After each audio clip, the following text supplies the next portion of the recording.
దళితులకు శిరోముండనం కేసులో YCP MLC Thota త్రిమూర్తులకు Visakha SC ST trial court 18 నెలల జైలు శిక్ష 2 లక్షల జరిమానా విధించింది. ఈ కేసులో మరో 8 మందికి కూడా కోర్టు ఇదే తరహా శిక్ష విధించింది.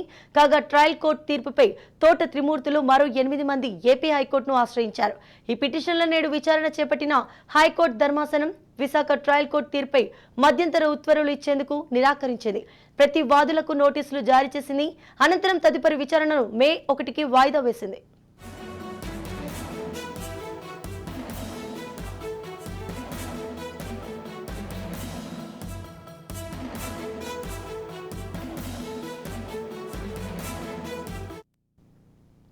వైసీపీ ఎమ్మెల్సీగా ఉన్న తోట త్రిమూర్తులు ఈసారి ఎన్నికల్లో మండపేట నుంచి వైసీపీ ఎమ్మెల్యే అభ్యర్థిగా పోటీ చేస్తున్నారు.